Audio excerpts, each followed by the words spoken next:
Everybody, Hello. welcome to Taronga and our bird theatre. My name is Brendan, And my name is Scott. and we'd like to start by acknowledging the Camaragal people, who are the traditional custodians of the land.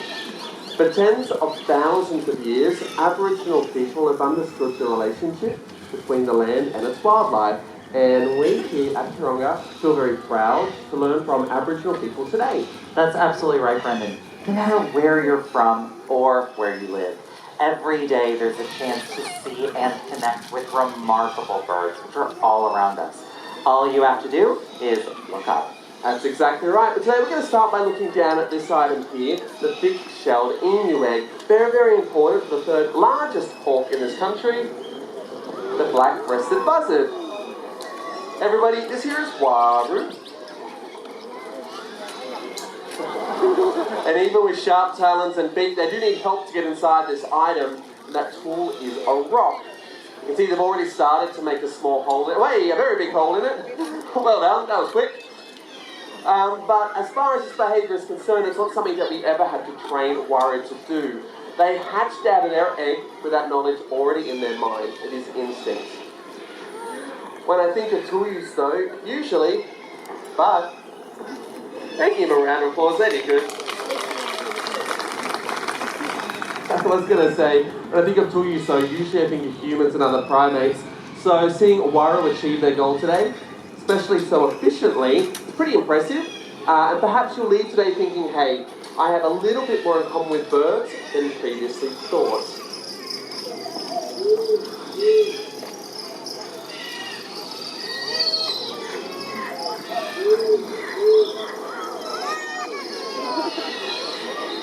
Now, have you ever had that feeling that you're being watched?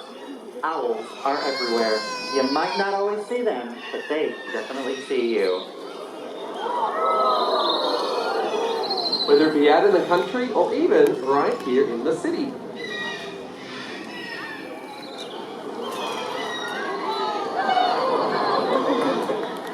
Now, this owl's name is Ripley, and they're a barking owl. About half of the world's owls regularly hunt during the day. It all just depends on what they like to eat. Barking owls, they actually eat other birds.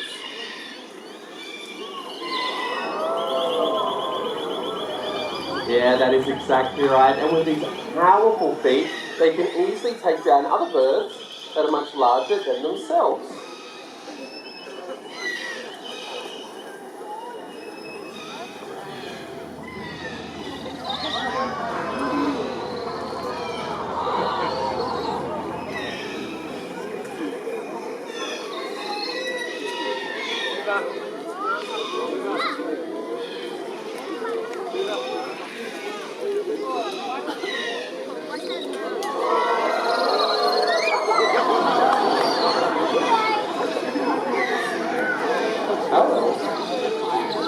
But as the sun goes down, these birds will look to hunt other things like mice and rats, potentially even a possum, before returning to a safe place to rest.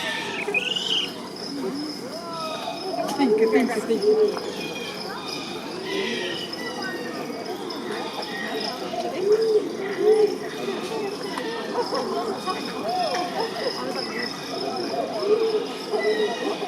Now, day and night, owls like Ripley are out there hunting for pest species, things like introduced rats and mice, which historically have caused quite a problem for the native landscape, even going as far as picking young chicks right from the nest.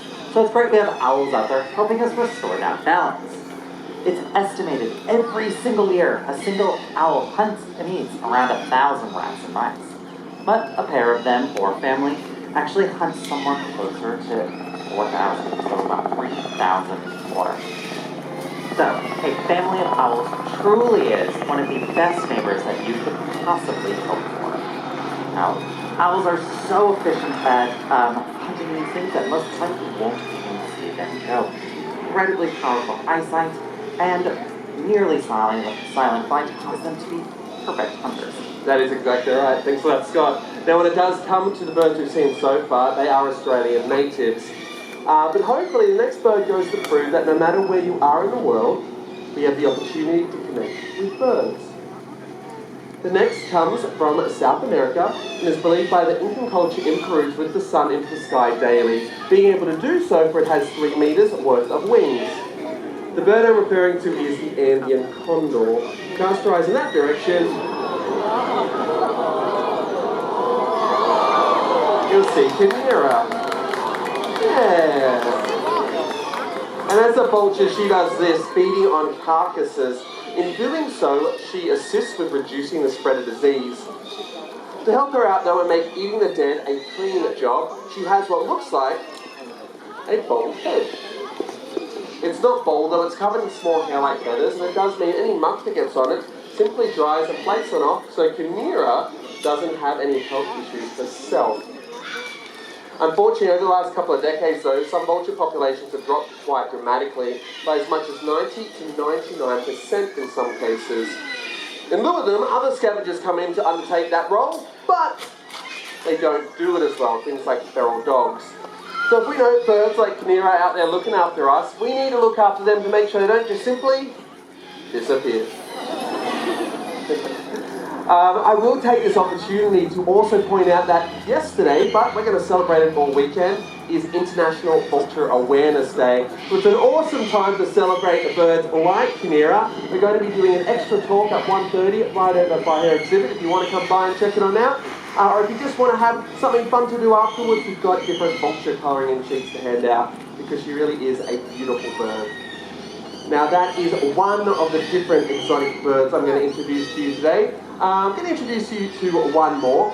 This one though has actually gotten on ships across the seas and has allowed us to have an everyday connection. The bird that I'm referring to is none other than the chicken.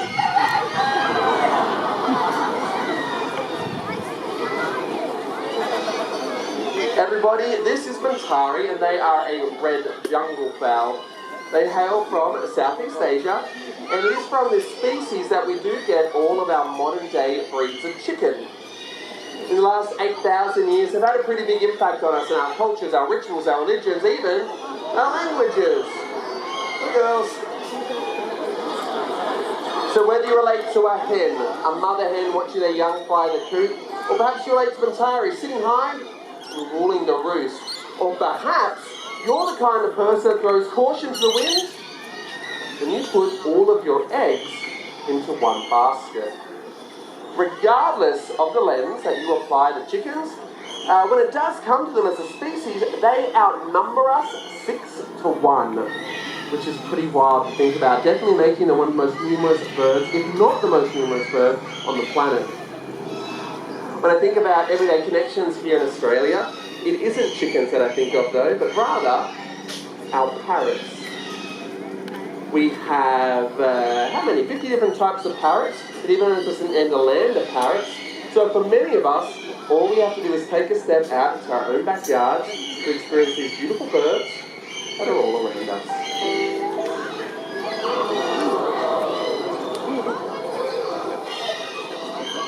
You may be quite familiar with sulphur-crested cockatoos. These to be found on the other side of the Great Dividing Range, but now with extra food and water resources, they are everywhere.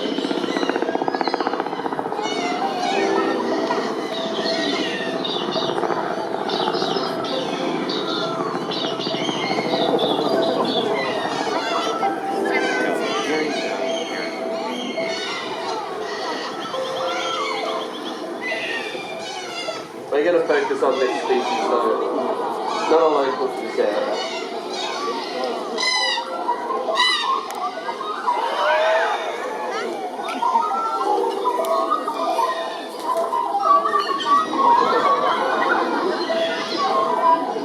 Do that one again. Yeah, you're a superstar. You see as they put that crest of theirs up, one of the ways in which they can communicate about their environment. And of course, those calls help them out too. Come up to Scott? Okay, maybe if you want to come over to Scott, I think there might be something up there that they're aware of. There you go. Success. There we go. Now, as we've been expanding our towns and our cities, we've been making a lot of changes to the landscape. Unfortunately, not all birds are able to quickly adjust to human impact. There we go, we got through it.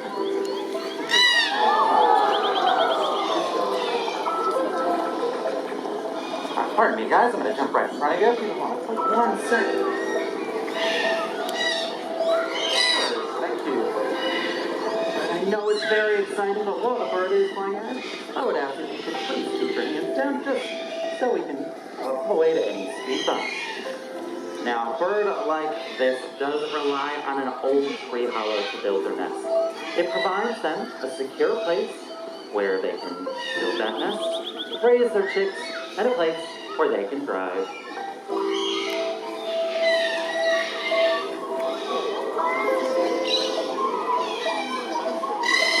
So this is Giri.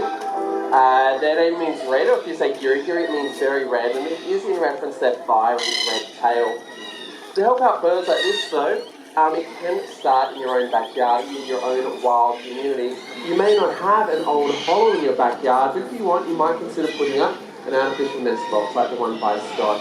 Scan the QR code underneath and it'll give you all the information for how to source them and how to put them up. The other thing is, if you wanted to like here and now, we also have this donation box. It was introduced over a decade ago, and in that time you have raised over $600,000, all of which goes to our conservation efforts, including helping the Regent Honeyeater pictured on the front. These are the number in the tens of thousands, but sadly it is estimated that there is only around 300 of them left in the wild. So with other organisations, pretty impressive, like Zoos Victoria, we are releasing these birds after we've bred them, and we're also planting trees until there is habitat for them to return to.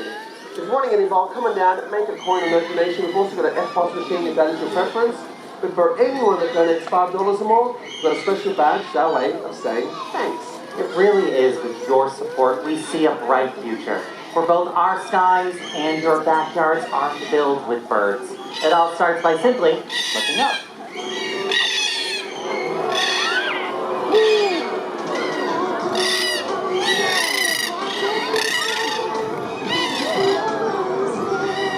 Thank you so much for joining us at Free Flight Birds. We hope you enjoyed it, and we do look forward to seeing you next time. Have a good one, everybody.